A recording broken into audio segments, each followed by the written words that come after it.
Okay. So hi everyone, I'm Klarita, a dietetics student at McGill and one of the ambassadors of LAMSA in Montreal. And I'm here today to talk about stress management. Today, people are stressed about everything because of the fast pace of life, new technologies, and other reasons every person has. We stress about meeting deadlines, feeling under pressure, getting stuck in traffic and running late, or presenting a webinar for stress management. But it could also be for positive things, such as getting a new job or organizing a birthday party or any reason, and it differs from a person to another. So the key points for today's presentation would be what is stress, the science behind it, impact of stress on mental health, importance of stress management, how to manage stress, exercise, hobbies, and nutrition relationships to stress, and other ways to reduce stress. So, stress is a normal psychological and physical reaction to the demands of life. It differs in intensity. Small amount of stress could be motivating for the person to perform well and achieve what they want, but too much stress could be harmful for a person's mental health and their goals. So here are some numbers just to show you that really the amount of people that are stressed is a lot and stress is increasing. As you can see, for example, 75% of Americans experienced moderate to high stress in the month of September. And Americans between 45 and 65 years old are experiencing more stress today than people their age in the 90s. So we don't know to what extent these numbers are correct. There's always studies being made. But what we know is that it's an important amount of people. And for that, it's very important to manage our stress, especially that we're still young and we will encounter a lot of stressful situations. And so it's really important to know how to manage it to not affect us in any way. So for the people that are more interested in the science behind what happens when we're in a stressful situation, so the brain has an alarm system to protect us.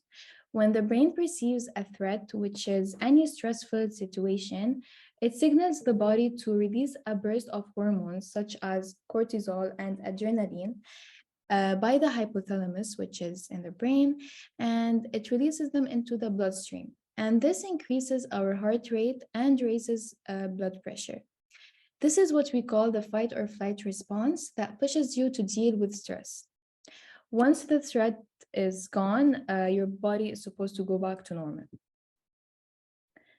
And so here we see again that this hormone that I'm mentioning is our primary stress hormone cortisol, and it increases glucose levels, blood pressure, and decreases the level of a hormone called serotonin, which is responsible for our mood and happiness.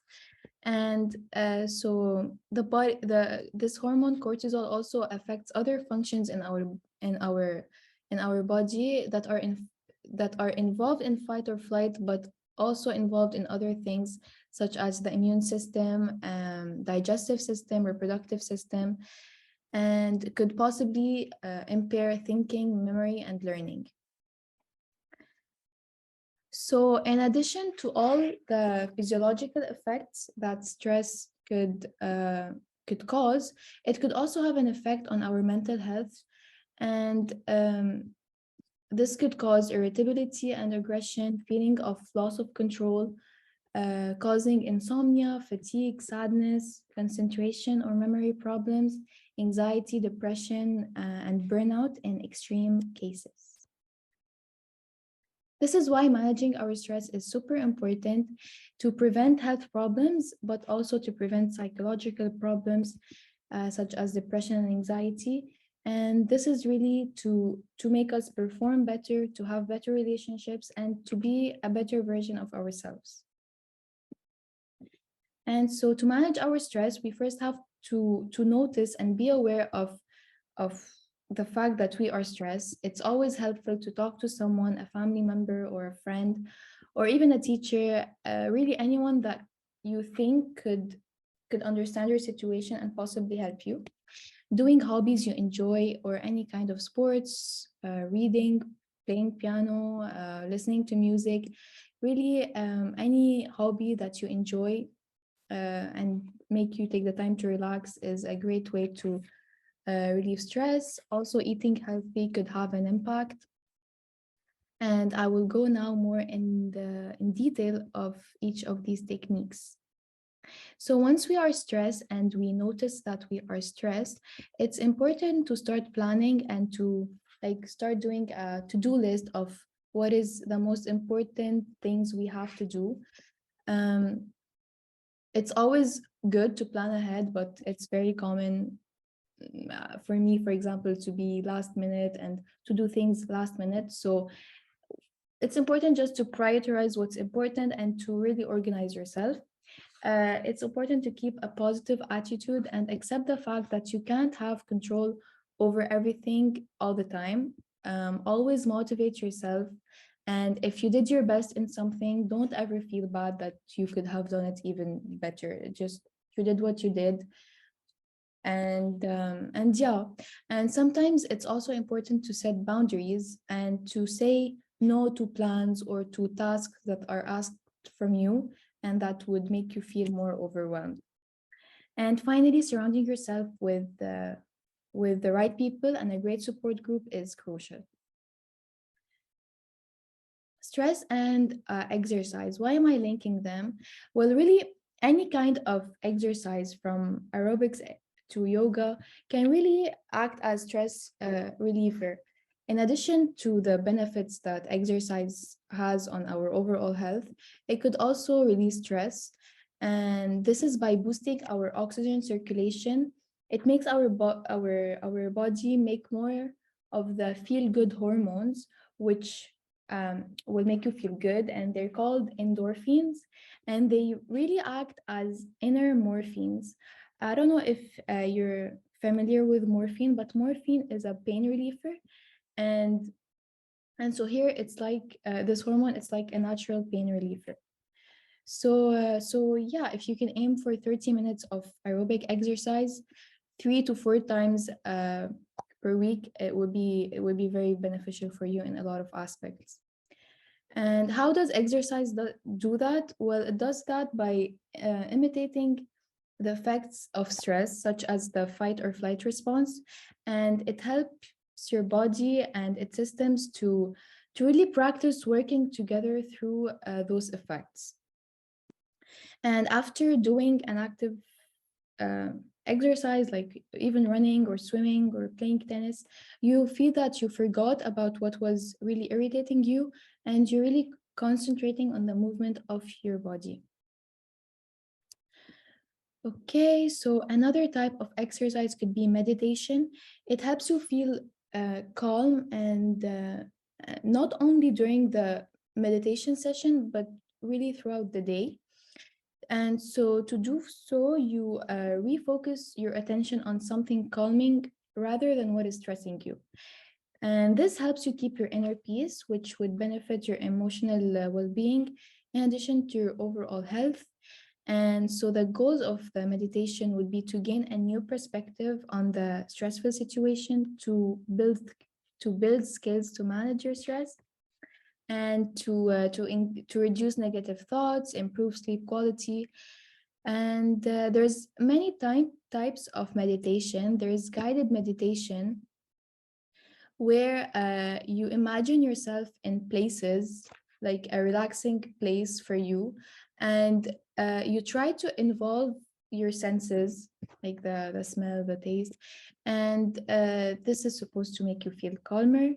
There's also mantra meditation, where you silently repeat a word, uh, like a calming word that calms you, and this is supposed to distract you from stressful thoughts. There's many other types. I'm gonna talk about also yoga, which is another type of meditation where you perform like postures and you control breathing to achieve a flexible like to achieve a flexible posture. And this is the goal of this is to achieve a flexible body and a calming mind. And yeah, so doing this requires concentration and balance. And when doing this, you're really refocusing and getting away from the stress. Um, any other hobby could be great for you to be involved in, and could make you could yeah could push you to take a break in your busy life to recharge. And once you recharge, you could do your work better. So yeah, it's really encouraged to find something that you enjoy and make time for yourself to do it. It could really be anything, like reading, exercising, playing piano, listening to music. And regarding music, it's a great way to release stress, especially for busy people. Like if you don't have a lot of time, just listening to music while doing some work, or even before going to an exam, if you're in the car or if you're just walking, it's a great and simple way to change your thoughts a bit. For example, me, before my midterms, I listened to this playlist on Spotify. It's called Rainforest Spa Music. I started listening to it lately, and I don't know, you can try it. For some reason, it's very calming. But really, it's not necessarily like a calming music or classical music that's supposed to calm you.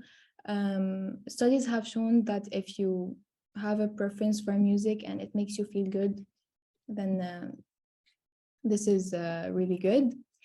Um, so being the dietetic student I am, I'm not gonna end the webinar without giving you some nutritional facts. So there are some foods that have been shown to increase the hormone serotonin, which we mentioned before as the hormone responsible for our elevated mood. And so there's also some foods that reduce cortisol, which is the stress hormone.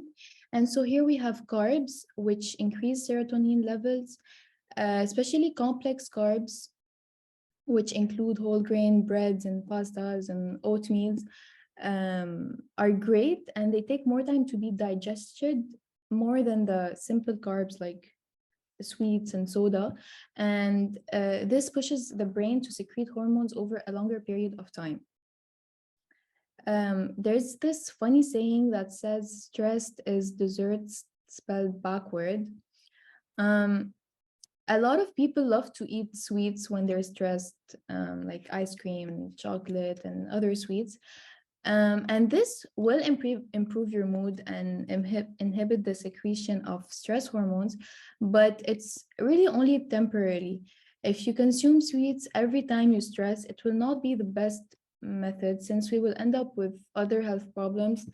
And so, yeah, so also relying on sweets to improve your mood will weaken your ability to deal with stress.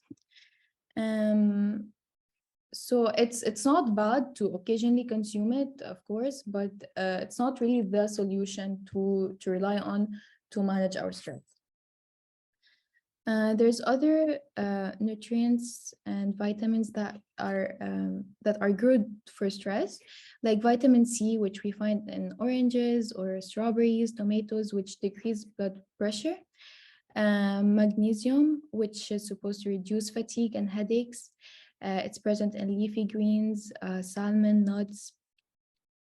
Omega-3 rich fat, omega-3 rich foods present in fatty fish, nuts and seeds, and some oils. It prevents spikes of stress hormone and protects your heart from depression and heart diseases. There's also potassium from avocados, dry fruit, which reduces blood pressure and satisfy craving for fat during stress. Yeah. And now, regarding alcohol, some people may think that alcohol is a great way for them to manage their stress and relax, but we should rather be thinking of alcohol and stress as a two-way relationship, where you may drink as a way of dealing with stress, but then you might express stress due to drinking. And yeah, alcohol triggers a chemical changes in your brain that lead to short-term relaxation but long-term stress. At low levels of alcohol, it could make feel you relaxed and more confident, more social, but in long term, it could create more problems, mental health problems, physiological problems, cancers, brain damage, and it's not really the solution for our stress. Communication is super important in stressful situation. Talking to a friend or a family member is very important. It will make you feel loved and cared for, distract you and help you with the stress. They could also help you by showing you different perspective of the problem you're facing. You could also talk to a healthcare provider, psychologists, and there's really no judgment here. No one would judge you. They're there to help you and to clear your mind and manage your stress. Also, LAMSA is here for you, and there's an amazing team that is there to help you. There's also phone applications to reduce stress. I don't know if you've heard of them, but there's Calm, for example, which is supposed to help you sleep and meditate. It's also free access for McGill students. Also, there's Breathe, which shows you like short videos and teaches you really ways to breathe and like think in a more relaxed and positive way. And yes, thank you. If you have any questions, let me know. Thank you so much. Amazing job, Klarita. Thank you. Wait, okay. Amazing job, Klarita. Very Thank you, interesting. guys.